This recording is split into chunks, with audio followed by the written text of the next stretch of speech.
Ce navire naviguait sans équipage pendant 38 ans. Avant de commencer, si ces histoires vous plaisent, abonnez-vous à la chaîne Récits de l'Ombre et activez la cloche pour ne manquer aucun récit. Aujourd'hui, je vous apporte 4 cas réels de navires fantômes, des témoignages documentés de personnes qui ont vu des bateaux naviguer sans équipage, des découvertes qui défient toute explication rationnelle.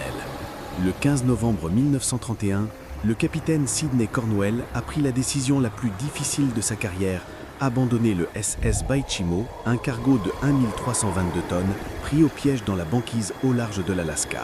Le navire était bloqué dans les glaces depuis octobre, et avec l'obscurité hivernale qui descendait et les températures qui chutaient, rester à bord signifiait risquer la vie de son équipage sans garantie que le navire survivrait l'hiver arctique.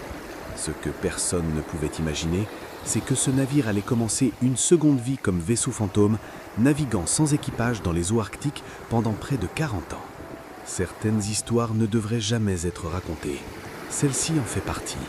Le Baichimo avait été construit en 1914 en Suède pour des propriétaires allemands. Après la Première Guerre mondiale, il a été cédé à la Grande-Bretagne pour réparation de guerre, puis acheté par la Compagnie de la baie d'Hudson en 1921 pour 15 000 livres. Pendant 9 ans, le navire a effectué des voyages successifs le long de la côte nord du Canada, visitant des postes de commerce et rassemblant des fourrures. En octobre 1931, chargé de fourrures d'une valeur de 58 000 $, le Baichimo s'est retrouvé pris au piège dans la banquise. Le 24 novembre, une puissante tempête de neige a frappé. Quand elle s'est calmée, le navire avait disparu. Le capitaine Cornwell a conclu qu'il devait s'être abattu et coulé. Mais quelques jours plus tard, un chasseur inuit lui a dit qu'il avait vu le Baichimo à environ 70 km de là. Les 15 marins sont allés récupérer les fourrures les plus précieuses, puis ont abandonné le navire. Voici ce que Leslie Melvin, qui traversait à Nome avec son traîneau de chien en mars 1932, a raconté. « Je l'ai vu flotter paisiblement près de la côte. Le navire était intact, ses voiles tordues pendaient mollement sur les mâts. Il n'y avait personne à bord, absolument personne. Mais il naviguait, porté par les glaces comme s'il était vivant. C'était la chose la plus étrange que j'ai jamais vue dans l'Arctique. Un navire mort qui refusait de mourir. Le Baichimo n'a pas coulé. Au cours de la décennie suivante, il a été aperçu de nombreuses fois, naviguant sans équipage ni cargo à travers l'Arctique. En mars 1933, un groupe d'Inuits l'a trouvé et est monté à bord. Mais une tempête inattendue les a piégés sur le navire pendant 10 jours. Quand la tempête s'est calmée, ils ont découvert qu'ils avaient été transportés à environ 400 km de leur point d'embarquement initial. Voici ce que Isobel Wiley Hutchison, botaniste écossaise passagère du trader qui a abordé le Baichimo en août 1933, a témoigné. « Nous sommes montés à bord avec le trader. Le navire était dans un état étrange. Tout était encore là, comme si l'équipage venait juste de partir. Des chaises, des matelas, des provisions. Il y avait même un seau de cornichons sucrés et un porte-toast en argent dans la coque grille. Les Inupiades qui étaient là en même temps que nous ont pris des matelas et des bâches. Le navire semblait en bon état pour un navire abandonné depuis 2 ans. Mais l'atmosphère à bord était oppressante. On sentait qu'on n'était pas les bienvenus. Le Baichimo a continué à être aperçu. En 1934, 1935, 1939, chaque fois, quelqu'un essayait de le capturer pour le ramener, mais le navire s'échappait toujours. En 1939, le capitaine Hugh Paulson s'est approché si près qu'il a même amarré son navire à côté du Baichimo. Mais une tempête soudaine l'a forcé à fuir pour sauver son propre navire. Voyez ce que le capitaine Paulson a raconté après cette tentative. « Nous étions là, amarrés au Baichimo. J'allais embarquer à bord pour inspecter sa cargaison quand le vent a changé. En quelques minutes, une tempête féroce nous est tombée dessus. J'ai dû couper les amarres et fuir pour Marie. Quand je suis revenu le lendemain, le Baichimo avait disparu, encore une fois. Ce navire ne voulait pas être capturé, c'était comme s'il avait sa propre volonté. Les observations ont diminué pendant la Seconde Guerre mondiale, mais ont repris après. En mars 1962, il a été aperçu dérivant le long de la côte de la mer de Beaufort par un groupe d'Inuits. La dernière observation confirmée date de 1969, 38 ans après son abandon. Un pilote de brousse l'a vu piégé dans une banquise près de la mer de Beaufort, toujours droit et étrangement intact. Après cela, le Baichimo a disparu pour de bon. En 2006, le gouvernement de l'Alaska a commencé un projet pour localiser le navire fantôme de l'Arctique, ainsi qu'environ 4000 navires disparus le long de la côte de l'Alaska. Aucune trace du Beishimo n'a été trouvée. Comment un navire sans équipage, sans moteur en marche, a-t-il pu survivre 38 ans dans les conditions brutales de l'Arctique? Comment a-t-il parcouru des centaines de kilomètres, apparaissant et disparaissant comme un fantôme? Personne ne le sait vraiment pas. Mais le Beishimo reste l'un des navires fantômes les plus documentés de l'histoire maritime, avec des dizaines de témoins indépendants qui l'ont vu au cours de près de 34 ans. Laissez un like si vous appréciez et dites-moi en commentaire, connaissez-vous d'autres cas de navires fantômes? J'adorerais lire votre histoire. Le 11 octobre 1775, l'équipage du baleinier Herald travaillait dans les eaux et glacées au large de la côte ouest du Groenland quand ils ont aperçu un navire à voile dans le lointain. En s'approchant, ils ont vu que le navire était battu par les intempéries, ses voiles tordues et pendant sur les mâts. Il n'y avait personne sur le pont. Ce qu'ils allaient découvrir en montant à bord allait devenir l'une des histoires de navires fantômes les plus terrifiantes de l'histoire maritime. Certaines histoires ne devraient jamais être racontées. Celle-ci en fait partie. Le navire était l'Octavius, un choconneur à 3 mâts qui avait quitté l'Angleterre en 1761 en direction de l'Orient. Selon les registres, le voyage aller s'était bien passé, le navire arrivant en Chine en 1662. Mais au retour, le capitaine avait pris une décision fatalique, tenter de traverser le passage du Nord-Ouest, une route notoirement dangereuse qui était à peine marquée. Le navire avait disparu. Il avait été déclaré perdu en mer, jusqu'à ce que le Herald le trouve, 13 ans plus tard. L'équipage du Herald a formé un groupe d'abordage de 5 hommes pour inspecter le navire. Ce qu'ils ont trouvé les a terrorisés. Voyez ce qu'un membre de l'équipe d'abordage du Herald a témoigné dans le rapport officiel. Nous sommes descendus sous le debord. Il faisait sombre, froid, silencieux. Et puis nous les avons vus. Les 28 membres d'équipage, morts, gelés, parfaitement préservés par le froid arctique. Ils étaient dans les positions exactes où ils sont morts. Certains étaient longés dans leurs couchettes, d'autres étaient assis à une table comme s'ils étaient en train de manger. Tous avaient les yeux ouverts, regardant dans le vide. C'était comme entrer dans un tombeau vivant. Mais ce qu'ils ont trouvé dans la cabine du capitaine était encore plus troublant. Déjà ce que le même sarin a décrit. Nous sommes entrés dans la cabine du capitaine. Il était assis à son bureau. La plume était encore dans sa main droite, figée là par la glace. Son journal de bord était ouvert devant lui, à la page où il écrivait sa dernière entrée. À côté de lui, sur la couchette, était une femme enveloppée dans une couverture, probablement son épouse. Et dans ses bras, un jeune homme, peut-être leur fils. Tous les deux gelés, dans une étreinte éternelle. Le capitaine avait été en train d'écrire quand il est mort. Sa dernière pensée était dans ce journal. Nous ne pouvions pas rester là, c'était trop perturbant. Nous avons pris le journal et nous sommes partis en courant. L'équipage terrifié du Herald a fui le navire, emportant seulement le journal du capitaine. Mais comme le journal était gelé, des pages du milieu se sont détachées de la reliure pendant leur fuite. Ils n'ont gardé que la première et la dernière page. Ces pages suffisaient pour reconstruire l'histoire.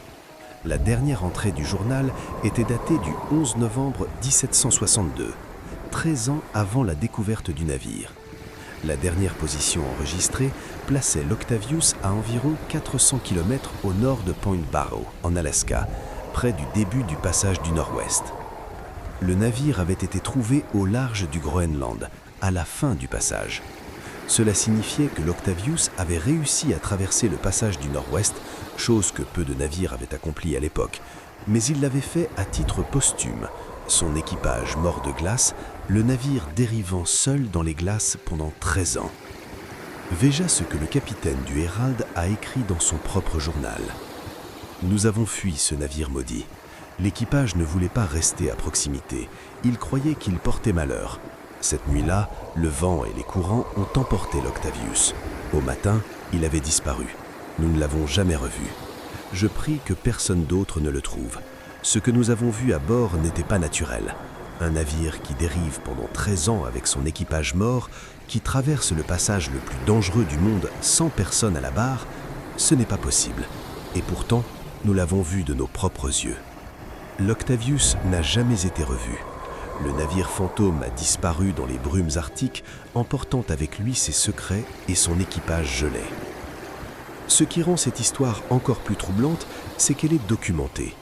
Le Herald était un vrai baleinier. Les registres de sa rencontre avec l'Octavius existent, bien que le journal du capitaine de l'Octavius lui-même n'ait jamais été retrouvé. Comment un navire peut-il dériver pendant 13 ans dans l'Arctique? Comment peut-il traverser le passage du Nord-Ouest sans équipage vivant? Comment les corps peuvent-ils être si parfaitement préservés, le capitaine mort, la plume à la main? Ces questions restent sans réponse.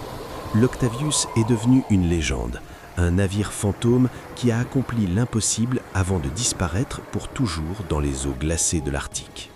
Off large du Chili, dans les eaux froides et brumeuses de l'archipel de Chiloé, les pêcheurs racontent depuis des siècles des histoires d'un navire fantôme appelé le Caléouche. Ce qui rend cette affaire particulière, c'est qu'il n'y a pas eu une seule observation, mais de dizaines, voire des centaines au fil des décennies, toutes décrivant le même phénomène étrange. Certaines histoires ne devraient jamais être racontées. Celle-ci en fait partie. Le Caléouche est décrit comme un grand navire brillant qui apparaît soudainement dans le brouillard, entièrement illuminé comme s'il y avait une fête à bord. On peut entendre de la musique et des rires qui venaient du navire, mais quand les pêcheurs s'approchent, le navire disparaît ou se transforme en un morceau de bois flottant. Ce qui distingue le Caléouche de simples légendes, ce sont les témoignages documentés de pêcheurs modernes qui l'ont vu. Voici ce que Roberto Cardenas, pêcheur de Chiloé avec 40 ans d'expérience, a témoigné en 2015. C'était en mars, vers 2 heures du matin. Je pêchais seul près de l'île de Kei. Il y avait un épais brouillard, comme c'est le cas ici. Soudain, j'ai vu une lumière à travers le brouillard. Pas une lumière normale, mais une lueur brillante, dorée. J'ai pensé que c'était un autre bateau à pêche, mais en m'approchant, j'ai vu que c'était un grand navire, ancien, avec des voiles et tout. Et il brillait, comme si chaque planche était faite de lumière. J'ai entendu de la musique, des airs anciennes que je ne connaissais pas, des rires, des voix. Mon cœur battait si fort. J'ai voulu m'approcher plus près, mais mon moteur s'est éteint. Quand je l'ai redémarré et que j'ai regardé de nouveau, le navire avait disparu. Il n'y avait plus rien, juste le brouillard et le silence. Les observations du Caléouche ne sont pas isolées. Des dizaines de pêcheurs de la région ont rapporté des expériences similaires au fil des années.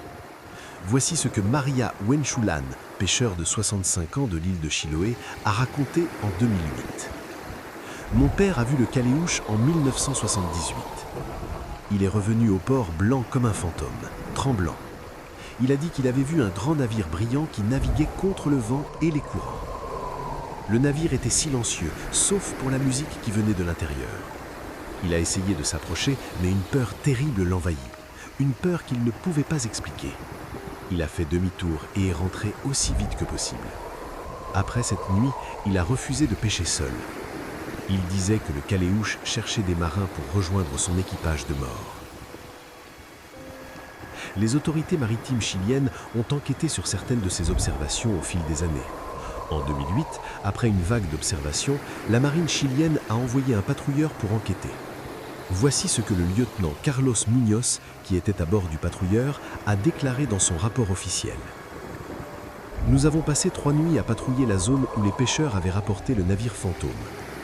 La deuxième nuit, vers minuit, nous avons détecté quelque chose sur notre radar. Un objet de grande taille, se déplaçant de manière erratique.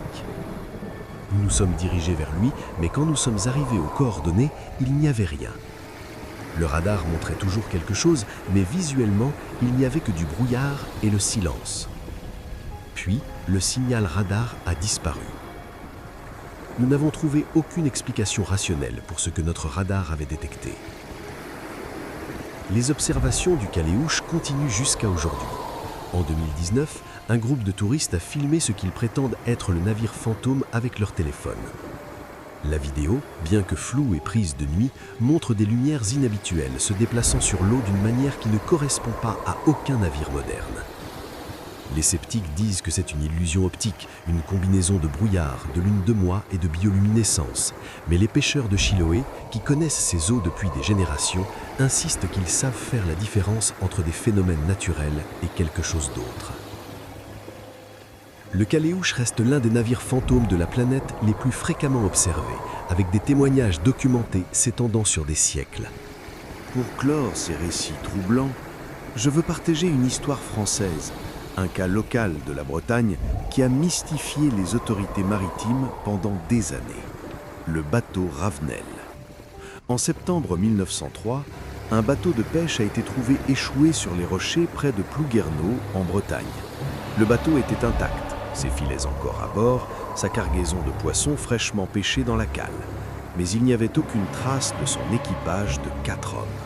Certaines histoires ne devraient jamais être racontées. Celle-ci en fait partie. Le bateau appartenait à la famille Ravenel, une famille de pêcheurs respectés de la région. Les 4 hommes à bord étaient Jean Ravenel, le propriétaire du bateau, ses 2 fils, Pierre et Guillaume, et un ami de la famille, Yves Le Goff. Ils étaient partis pêcher tôt le matin du 15 septembre 1903. La météo était bonne, la mer calme. Ils connaissaient ces eaux comme leur poche. Ils devaient rentrer le soir même. Mais ils ne sont jamais rentrés. Le lendemain matin, leur bateau a été trouvé échoué mais vide. Voici ce que François Kerbrat, le gardien du phare qui a trouvé le bateau, a témoigné. J'ai vu le bateau échoué sur les rochers vers 6 heures du matin. Je suis descendu l'inspecter. C'était étrange. Le bateau était en bon état, pas de dégâts majeurs. Les filets étaient soigneusement rangés. Il y avait des poissons frais dans la cale, pêchés récemment. Leurs affaires personnelles étaient encore là, des vestes, des pipes, même de la nourriture à moitié mangée sur une table, comme s'ils venaient juste de partir. Mais il n'y avait personne, absolument personne, et aucun signe de lutte ou de panique. Les autorités ont lancé une recherche immédiate. Les bateaux ont raté la côte. Des plongeurs ont exploré les eaux autour de l'épave. Aucune trace des 4 hommes n'a jamais été trouvée. Voici ce que le gendarme Louis Tanguy, responsable de l'enquête, a écrit dans son rapport officiel. Nous avons interrogé tous les pêcheurs de la région. Personne n'a vu le bateau Ravenel en difficulté. Personne n'a entendu d'appel à l'aide. La mer était calme ce jour-là. Il n'y a eu aucune tempête. Le bateau ne montrait aucun signe de collision ou d'avarie. Comment 4 hommes expérimentés peuvent-ils disparaître d'un bateau intact en plein jour, laissant tout derrière eux? C'est impossible. Et pourtant, c'est arrivé. Mais ce qui a rendu cette affaire encore plus étrange, ce sont les témoignages des pêcheurs locaux dans les semaines qui ont suivi. Voici ce que Jacques Morvan, pêcheur de Plouguerneau, a raconté. 3 semaines après la disparition, je pêchais au large vers minuit. Il y avait du brouillard épais. Et puis, je l'ai vu, le bateau Ravenel. Je l'ai reconnu immédiatement, sa forme distinctive, son nom peint sur le côté. Il naviguait dans le brouillard lentement. J'ai vu des silhouettes sur le bord. 4 hommes. J'ai crié vers eux, mais ils ne m'ont pas répondu. Le bateau a continué à naviguer et a disparu dans le brouillard. Le lendemain, je suis allé voir les gendarmes. Ils m'ont dit que le bateau Ravenel était toujours attaché au port, exactement où il avait été amarré. Je sais ce que j'ai vu. C'était leur bateau, avec eux à bord. D'autres pêcheurs ont rapporté des observations similaires. Toujours la nuit, toujours dans le brouillard. Le bateau Ravenel naviguant avec 4 silhouettes à bord. En 1910, 7 ans après la disparition, le bateau a été vendu à un autre pêcheur, mais il n'est resté en sa possession que 3 mois. Il l'a vendu, refusant de dire pourquoi. Déjà ce qu'il a finalement confié à un ami proche. Je ne pouvais pas garder ce bateau. La nuit, j'entendais des voix d'hommes parlant en breton. Je sentais des présences sur le pont quand je naviguais seul. Une fois, j'ai vu 4 sombres debout à la proue, me tournant le dos. Quand je suis arrivé, elles sont disparues. Ce bateau est hanté. Il cherche son équipage. Ou peut-être que son équipage le cherche. Je ne sais pas, mais je ne veux plus rien avoir avec lui. Le bateau Ravenel a été détruit en 1912, brûlé sur la plage par les autorités locales qui voulaient mettre un terme aux histoires qui circulaient. Mais les observations n'ont pas cessé. Encore aujourd'hui, les pêcheurs de Plouguerneau rapportent parfois voir un vieux bateau de pêche naviguer dans le brouillard avec 4 silhouettes à bord. Les 4 hommes de la famille Ravenel n'ont jamais été retrouvés. Leur disparition reste l'un des mystères maritimes non résolus de la Bretagne. Si vous êtes arrivé jusqu'ici, laissez un commentaire pour me dire quelle histoire vous a le plus marqué. Et si vous connaissez quelqu'un qui aime ces récits troublants, partagez la vidéo. À bientôt pour le prochain volume.